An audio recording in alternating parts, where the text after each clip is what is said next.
Hey, what's going on, guys? Welcome to another video on my channel, Hairliciously. If you guys are new, make sure to hit that subscribe button so that you guys are updated on the latest hair loss tips. You guys can also visit hairliciously.com and check out some of my hair loss prevention and maintenance products, including things like derma rolling, micro needling, hair supplements, shampoos, and lasers. So today in this video, I kind of wanted to talk about a couple of things that you guys should actually never ever do if you are suffering from male pattern baldness. Truth is, balding sucks, and it destroys a man's self-esteem, and it can be a very painful experience for many. But avoiding the following is going to increase your chances and help you fight the good fight against hair loss. So the first thing is to not be in denial if you're balding, thinning, and losing hair. Denial plays a huge role in every reaction that a man feels about his hair loss, and oftentimes men want to deny the fact that they're actually losing hair because they find it very upsetting and that they can't handle the emotional stress that hair loss brings. So recognizing denial when it comes to hair loss and coping with denial is probably the most important thing, yet the most difficult thing to do for many people.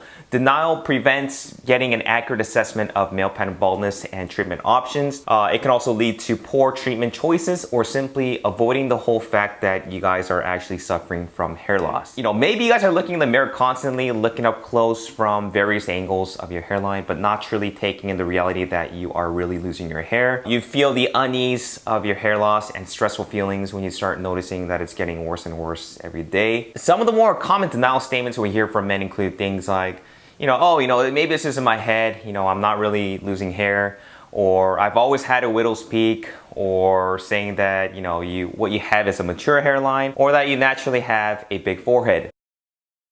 So these are some things that men who are suffering from hair loss tend to say in denial, when in fact it might be the very first sign of genetic hair loss. So the bottom line is, don't be in denial when it comes to hair loss. If you suspect hair loss, what you want to do is you want to go ahead and get it checked out by a professional doctor or a dermatologist or a hair transplant doctor so that you guys can get a head start on the proper treatment instead of brushing it under the rug. The thing is, the quicker that you guys react, the more hair that you guys would be able to save, and getting treatment for hair loss early on helps to minimize overall hair loss, and it also increases the odds of a treatment's efficacy. And this actually brings us to the next list of things on what not to do if you guys are balding. So don't skip on current hair loss medication and treatment. As some of you guys are aware, we currently have two very promising treatments in the pipelines for hair loss, and we've been waiting for years and years to get updates. We have Dr. Suji and Replicel/Shiseido's RCH01. Dr. Suji is basically in the works of cloning hair, and this is going to result in an unlimited number of hair transplant grafts from stem cell donor follicles. And the process they are proposing to use is taking a few hair follicle samples from the back of a patient's scalp.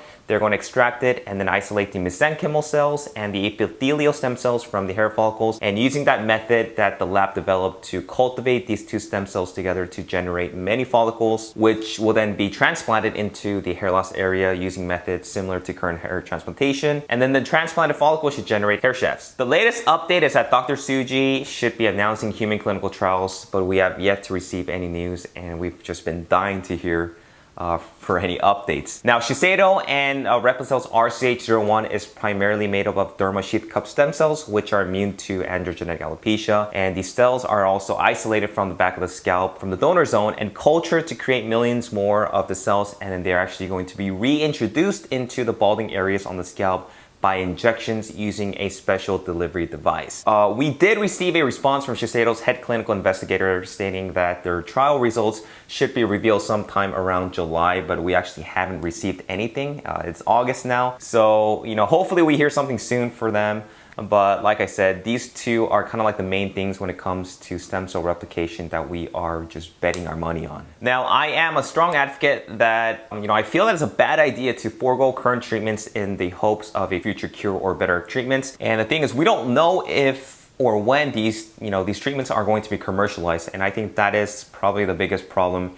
And those who are actually waiting for these treatments might never see it happening, or at least not in their lifetime. So let's go ahead and assume that Shiseido's RCH01 has shown good promising results from their clinical trials. And we have Japan's Pharmaceuticals and Medical Device Act, which allows conditional and time-limited marketing approval, which can be given to a regenerative medicine product after exploratory clinical trials have demonstrated probable benefit and proven efficacy which obviously is a good thing. And once safety and efficiency data in humans can be demonstrated, the cell therapies can be given a conditional approval for up to 7 years. Obviously, the purpose of this is to go ahead and accelerate the commercialization of Japanese therapeutics in Japan after just phase 1 and phase 2. And during the 7-year conditional approval period, the companies need to continue to submit clinical data for final marketing approval or end up withdrawing within the 7-year period. So the safety data can then be used by non-Japanese participants.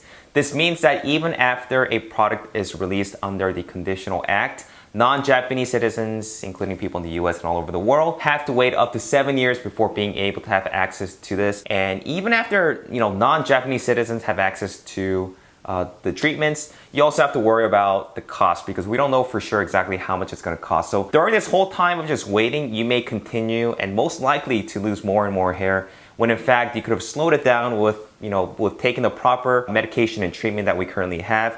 And even if you do decide to get a hair transplant right now, RCH1 and Dr. Suji's method only involves a small sample from the donor zone. So there really isn't any benefit, and it doesn't make sense for you guys to hold off, let's say, when you guys are trying to think about getting a hair transplant or not. So don't skip on current treatments, get on medication to slow down hair loss. If you guys are a good candidate for a hair transplant, consider getting one. And like I said, lastly, don't wait for something that is not promised. So guys, that's all I have to say for today in this video. If you guys want more things to add on to the list of things not to do if you are balding, please go ahead and share them with me in the comment section below. As always, thanks for watching, guys. Make sure to give this video a thumbs up, and I will talk to you guys in the next video. Take care.